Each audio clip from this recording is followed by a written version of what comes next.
Olá, que Deus abençoe. Quem está falando é o ministro Fábio com mais uma biografia. Eu quero falar hoje de George Miller, nascido na Alemanha. Ele se converteu aos 20 anos e foi para a Inglaterra, conhecido como o Apóstolo da Fé. Nasceu em 1805, morreu em 1898. Os pais não eram cristãos. Em uma fase da sua vida ele foi para o seminário, mais por questão de comodismo do que vocação, mas ele acabou gastando seu dinheiro com vício, chegou a ser preso inclusive, mas depois ele se dedicou de uma forma séria, pagando seus estudos, estudando diariamente, levantando às 4 da manhã e estudando até às 10 da noite. A grande influência para sua conversão, depois de estudar sobre a Bíblia, foi quando, precisando de dormir em um orfanato, vendo o testemunho de um dentista que largou a sua profissão para ser missionário na Pérsia, vivendo totalmente pela fé, e ao ver o apoio àquelas crianças do orfanato, isso mexeu com a fé de George Miller, que começou a se entregar inteiramente para Deus.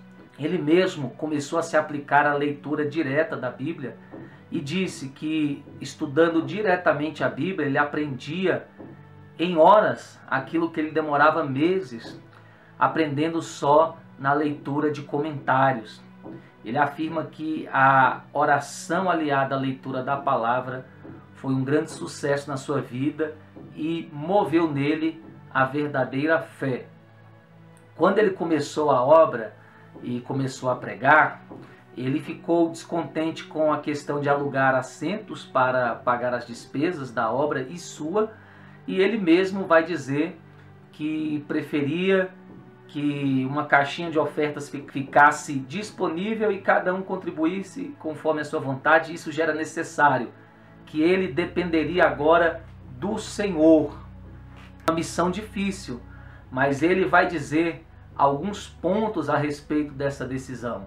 Um salário significa uma importância designada geralmente adquirida do aluguel dos bancos, mas a vontade de Deus não é alugar bancos. 2.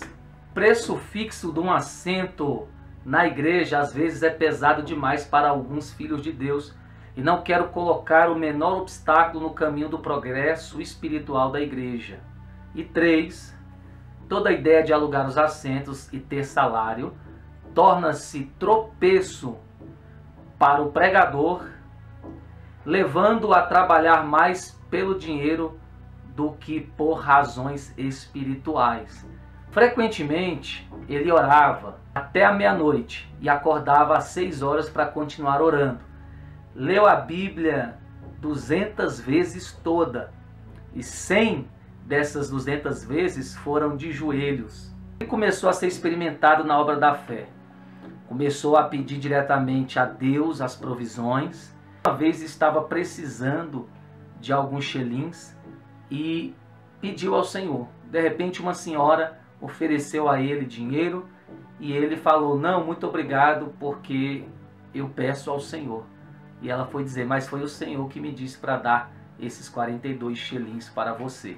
E mediante essa fé ele foi comovido a orar para que Deus desse a ele a condição de sustentar órfãos. Quando ele começa esse trabalho social, ele já tinha de 30 a 40 menores sob o seu cuidado.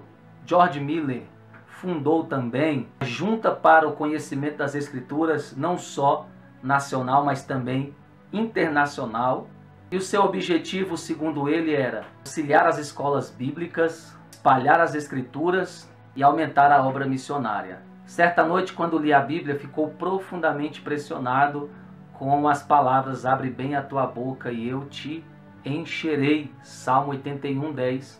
Foi levado a aplicar essas palavras ao orfanato, sendo-lhe dada a fé de pedir 1000 libras ao Senhor. Também pediu que Deus levantasse irmãos com qualificação para cuidar das crianças. Desde aquele momento, esse texto bíblico serviu-lhe como um lema e a promessa se tornou em poder que determinou todo o curso da sua vida. Sua biografia mostra vários testemunhos dele pedir em oração comida e sustento para os órfãos ao dormir, e sem ter nenhum recurso ao acordar, ter na porta do orfanato todos os recursos e alimentos e ainda quantias financeiras depositadas. Ele vivia realmente pela fé, a dependência de Deus e não dos homens. Uma vez ele rogou a Deus para que desse um orfanato a ele feminino, de órfãs. Deus respondeu a oração e deu a ele esse orfanato. Só que no dia da inauguração não foi ninguém, e ele foi entender que ele esqueceu de orar pedindo às órfãs. Ele pediu, no dia seguinte chegou uma, depois o orfanato já tinha 26 meninas. Esse número multiplicou-se para 42 de uma forma muito rápida. Ele ficou muito cansado e ocupado porque, além dos cuidados do orfanato, ele também tinha uma igreja de 400 membros. E aí ele vai dizer que crente podia fazer mais em 4 horas, tirando 1 hora de oração, do que 5 horas trabalhando. Agora já são mais de 2.000 órfãos, todos sendo cuidados, e nunca faltou a eles refeição e nem demorou mais de 30 minutos para que estivesse na mesa. Ele alega que todas as suas vitórias foram quando ele dependeu da fé e da direção de Deus em oração e meditação da palavra. Mesmo que isso parecesse impossível, mas que todas as vezes que ele ouviu a razão ou homens, ele se decepcionou. Ele também vai dizer que o objetivo dele não era só suprir as necessidades das pessoas e fazer a obra, mas que em primeiro lugar é que o nome de Deus fosse louvado e glorificado por essas realizações. Muitos lhe perguntaram como poderiam ter a fé que ele tinha, e ele mesmo vai responder: primeiro, que lendo a Bíblia e meditando sobre o texto, ele chegava a conhecer a Deus por meio da oração, e que segundo, ele procurava manter um coração íntegro e uma boa consciência. E em terceiro lugar, ele vai dizer assim: se desejamos que a nossa fé cresça, não devemos evitar aquilo que a prove e por meio do qual ela seja fortalecida. E acrescenta mais um ponto: para que a nossa fé se fortaleça, é necessário que deixemos Deus agir por nós ao chegar a hora da provação, e não procurar a nossa própria libertação ou meio. Se o crente deseja grande fé, deve dar tempo para Deus trabalhar. Foram 5 prédios, pedras lavradas, em Esher Hill, Bristol, e 2.000 crianças órfãs, dependentes da fé deste homem.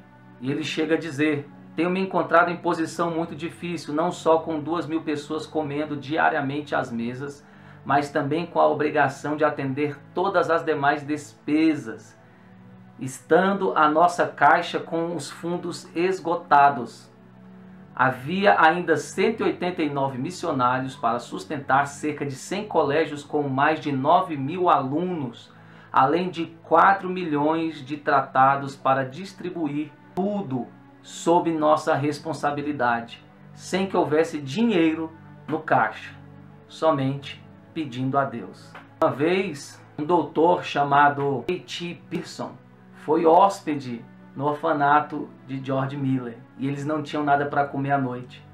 George Miller fez uma oração e eles foram descansar. No outro dia, na porta, havia a resposta.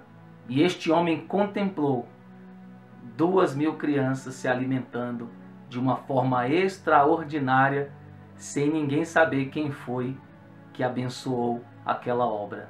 Ele começou as suas viagens aos 69 anos de idade, pregando centenas de vezes para mais de 3 milhões de pessoas e em 42 nações. Uma vez um dono de um navio contou uma experiência que teve com ele.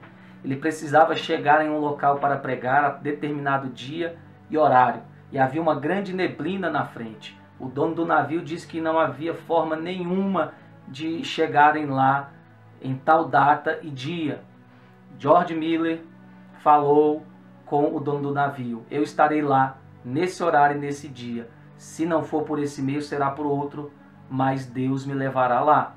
George Miller chama o dono do navio para um lugar para orar. Lá orando, o dono do navio, sem crer, ouve uma simples oração de George Miller E George Miller fala assim: não precisa que você ore, porque você nem crê. Mas o Deus que eu sirvo tem poder de em 5 minutos tirar essa neblina da nossa frente. Estando no local escondido, George Miller diz: pode abrir a tampa e olhar, e a nuvem já foi embora. E assim aconteceu. Ele enterrou as suas 2 esposas e com 93 anos, na sua última noite antes de partir, ele vai dormir e no outro dia já não está mais entre os habitantes dessa terra, a não ser o seu corpo físico. Já está nos jardins da eternidade. E assim termina a história de George Miller, falecendo sem nenhuma doença, nenhum problema físico aparente. E o orfanato de George Miller em Bristol permanece como uma das maravilhas do mundo. Atualmente é um museu histórico. Desde a sua fundação em 1836, vemos que a resposta de Deus continua viva. Sob a resposta de Deus, o orfanato alcançou 19.935 órfãos. Durante a Segunda Guerra Mundial, vidros foram partidos, quebrados por causa das bombas. Mas ninguém, nenhum órfão, nenhum funcionário foi atingido milagrosamente. Que Deus abençoe. Beijo no coração.